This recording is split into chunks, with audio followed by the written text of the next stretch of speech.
Vous êtes dirigeant d'une TPE-PME, ou vous êtes auto-entrepreneur et vous souhaitez promouvoir votre activité sur Internet.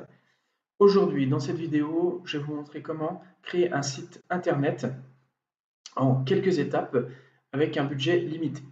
Alors, on y va, on se connecte sur Internet. On va choisir un hébergeur OVH. OVH, j'ai l'habitude de travailler avec eux, ils sont très sérieux et en plus, c'est une boîte française. Je continue. Je choisis chez OVH l'hébergement pro, l'hébergement web et site. Je vais dans l'hébergement pro.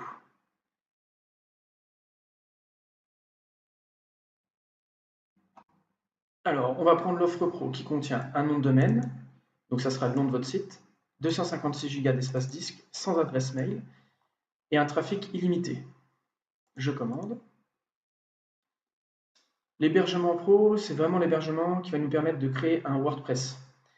Si vous aviez choisi nom de domaine seulement, il n'y aurait pas les adresses mail, il y aurait une adresse mail, mais sans WordPress. Donc c'est pour ça qu'il faut choisir hébergement pro. On continue. Je choisis le nom de domaine emo.fr. Alors là, voilà, il faut vérifier qu'il est disponible, donc il est bien disponible. Et si vous voulez, vous pouvez choisir d'autres noms de domaine. Demomix, Demomu, etc., etc. Je continue. Je choisis un service cold.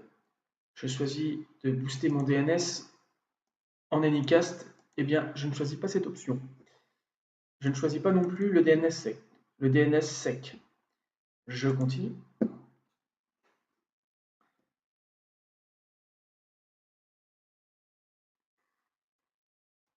Alors, au niveau de l'hébergement pro, on n'utilise pas l'option CDN, on utilise un certificat Let's Encrypt et on n'utilise pas l'option Visibilité Pro car on va mettre de façon gratuite un plugin qui s'appelle Yoast SEO sur le WordPress. Donc je choisis bien le module WordPress. On continue.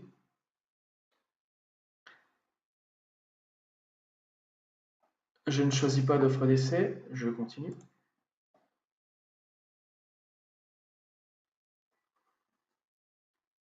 Ici, il fait un récapitulatif de la facture avec les services qui vous sont proposés. Vous en avez pour 86,26 € par an. À cela, il faudra ajouter environ 50 €, oui, 40 €, pardon, ça doit être 40 $, ça doit faire 30 €, pardon, à ces 86 €. Donc on va faire le calcul. 86,26 plus, on va dire 35, max, c'est pas 30 $. Ça fait 121 € divisé par 12, ça vous fait 10 € par an, 11 € pardon. Et je suis méchant, ouais, on arrondit, ouais, allez à 10 €. Ça vous donne 10 € par mois.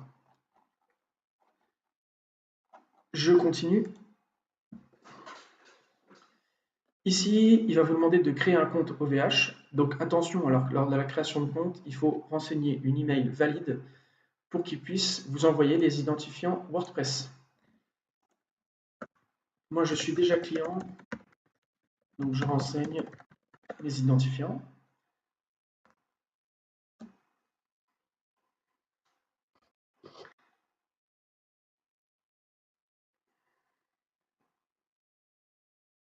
Je choisis les DNS par défaut et je vérifie que mes infos sont bonnes, donc c'est OK.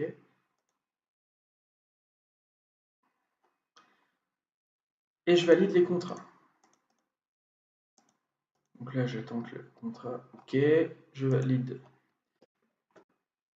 Pour ces types de contrats, on prend connaissance et on accepte.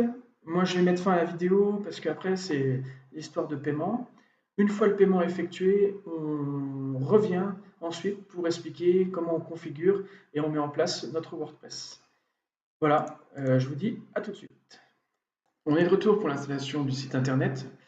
J'ai reçu par mail de la part d'OVH les identifiants de connexion et l'adresse de connexion. Alors, l'adresse de connexion, c'est celle-là. Petite info, là, on voit que c'est HTTP.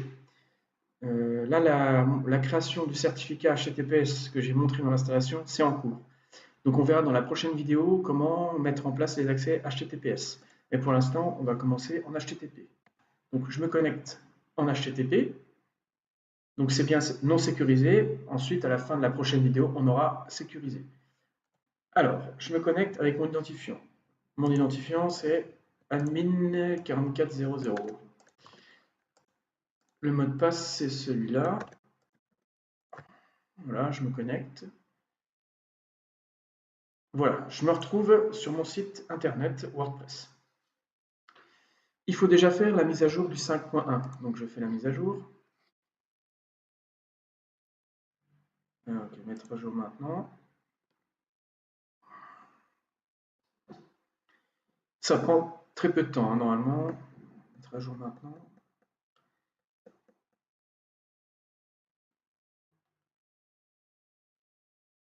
Voilà. Donc, c'est bon, c'est mis à jour. Une fois que c'est mis à jour, on va aller chercher les thèmes. Alors, les thèmes, c'est important, c'est ce qui va nous permettre de construire notre site web. Pour les thèmes, pour que vous ayez un site qui soit construit avec le constructeur que j'utilise, il faut utiliser le thème OceanWP. Alors, pour ajouter un thème, on fait ajouter. On recherche parmi les thèmes, on prend OceanWP. On l'installe.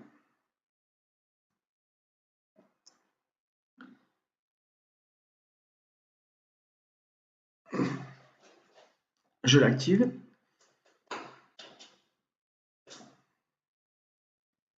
Voilà, c'est installé. Une fois le thème installé, je vais supprimer les autres thèmes. Pour supprimer un thème, on utilise la petite case supprimée qui est là que vous ne voyez pas. Je vais vous la mettre en bas à droite. Normalement, il y a une case supprimée. Voilà. Donc je supprime OK. Là, je supprime OK. Là, je supprime OK. Voilà. Donc là, c'est supprimé. J'ai mon thème. Une fois que j'ai mon thème, il faut installer les extensions qui sont relatives au thème. Alors, il faut installer Elementor, Ocean Extra et WP-Form. Donc, commencer à installer les extensions, pardon. Action groupée installée, je coche toutes les extensions et j'applique. Voilà, les extensions sont en train de s'installer.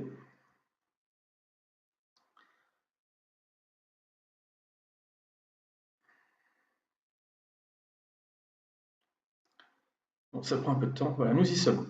Donc là, c'est installé. Vous allez voir dans les extensions, donc extension installée. Voici. Alors, Elementor, pour l'instant, on va juste passer la configuration. On va voir tout de suite après, mais pour l'instant, il y a des autres réglages à faire. Donc, c'est au niveau des pages, dans toutes les pages. Là, vous avez déjà, on va déjà créer, on va supprimer la page d'exemple et la page politique de confidentialité. Donc, action, c'est dans la corbeille, appliquer. Voilà. Ici, en fait, au niveau du titre, enfin de la page d'accueil, on va créer une nouvelle page. Donc, je crée une nouvelle page, j'ajoute une nouvelle page. Voici. On choisit le titre, donc on va mettre accueil. Alors là, il faut faire très attention. Donc, il faut bien respecter les options que je vais vous donner. La mise en page du contenu, il faut mettre 100% pleine largeur. Il faut désactiver colonne latérale par défaut. Il faut désactiver les marges. Ensuite, au niveau de l'entête, il faut désactiver la barre supérieure et l'entête. Au niveau du titre, il faut désactiver le titre de la page. Au niveau du fil, ça vous pouvez laisser. Et au niveau du pied de page, il faut désactiver les copyrights. Et ensuite, une fois qu'on a fait ça, on peut publier. Voilà. Donc on va répéter. Donc c'est au niveau de la principale, on met 100% pleine largeur. On désactive les marges. Au niveau de l'entête, on désactive l'entête et on désactive la barre supérieure. Au niveau du menu, on laisse comme ça. Au titre, on l'enlève et on enlève le copyright en pleine page. Une fois que c'est fait, on va voir la page. Voilà, donc il faut que la page elle soit blanche. Ça veut dire qu'on a une base de travail saine. On peut fermer, on retourne au... Alors là, j'ai fermé, mais on va retourner au... Bon, ça, c'est le mien. On va retourner à la page démo.rdinfo. Voilà. Alors, il y a pour que le site web puisse arriver directement sur la page d'accueil, il faut personnaliser le thème. Donc, il faut aller dans Apparence, Thème. Et là, on va cliquer sur Personnaliser.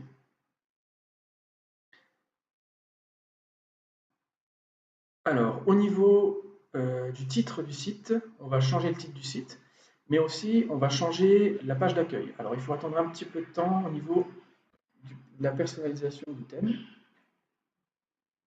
Ça va le faire, mais c'est un petit peu long. Voilà. Au niveau de l'identité du site, on va mettre, euh, on va mettre démo RD Info. Voilà.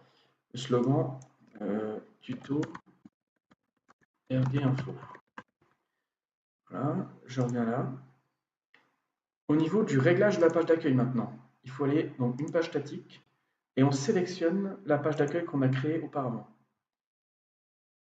Une fois que c'est sélectionné, on publie les réglages. Voilà, je publie. Une fois que la page d'accueil est faite, que c'est publié, on quitte le menu de personnalisation. Et normalement, si on a bien fait notre taf, il va falloir tester le site. Donc normalement, on devrait arriver sur une page d'accueil blanche. Et voilà. Donc ici, vous avez demo.rdinfo.fr. Sachant normalement que les sites web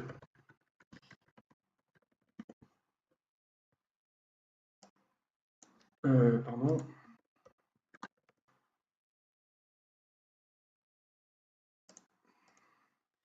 les sites web c'est www, mais là c'est juste une démonstration.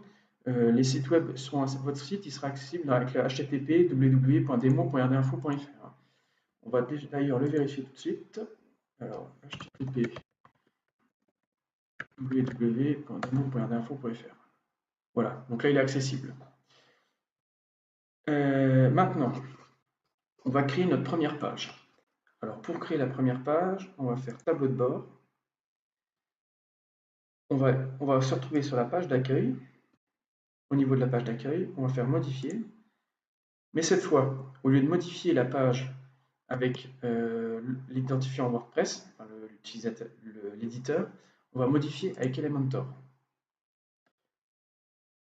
Voici. Donc Elementor, c'est un constructeur qui permet, sans programmation web, créer des choses sur votre page. Par exemple, je vais créer une carte Google Maps.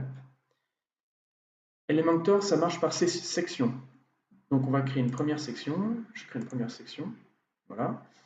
Je tire la section et je l'affiche en pleine largeur. Voilà. Je vais créer aussi au niveau de la hauteur. Donc je veux que la section, elle ait une hauteur sur le site. Donc je fais 400. Je mets à jour. Voilà. Et à ce moment-là, je vais créer une image ou tiens, un Google Maps. Voilà. Je renseigne l'adresse, par exemple.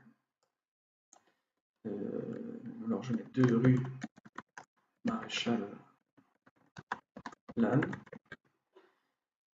Et là, je pense qu'il va me mettre sans... Voilà, donc là, il met Savonnière devant bar. Donc, il a trouvé. Donc, je mets à jour. Voilà, donc là, j'ai mis à jour au niveau du constructeur. Et je vais voir si sur ma page démo.rdinfo, en l'actualisant, je vais voir la page Google. Alors, allez sur le site. Voilà, j'ai la Google Map. Maintenant, je vais vous montrer comment ajouter une image. On va faire modifier avec Elementor. Voilà, donc là, vous arrivez à nouveau sur la page d'accueil avec la page Google Maps. On va essayer de créer, par exemple, qu'est-ce qu'on peut créer? Une image. J'ai pas d'image. Non, qu'est-ce qu'on va faire? On va faire un petit texte, par exemple. Alors, c'est pareil, l'éditeur de texte, je peux le mettre là. Donc, je vais le mettre là dans la section. Je vais créer bienvenue sur. Je ne sais jamais comment on écrit bienvenue. On va mettre welcome sur votre nouveau site. Voilà. Non, bienvenue, je vais mieux l'écrire. Je ne sais jamais si c'est un N ou 2. Bienvenue. Voilà. Donc on peut mettre une lettrine, etc. etc. Alors, au niveau d'Elementor, ça c'est vraiment, comment dire, c'est vraiment la base. C'est-à-dire que ça c'est vraiment l'Elementor gratuit. Moi je vous conseille de prendre un Elementor Pro parce qu'il y a énormément de fonctionnalités en plus et ça va rendre votre site beaucoup plus beau. Voilà. Je mets en description le lien pour aller sur Elementor pour acheter l'Elementor Pro. Je vous le conseille vivement, vivement, vivement. Et on se rejoint pour une nouvelle vidéo plus tard qui concernera Elementor Pro et comment installer le HTTPS avec le nouveau Elementor Pro. Voilà, ceci conclut ma première vidéo sur l'installation de WordPress.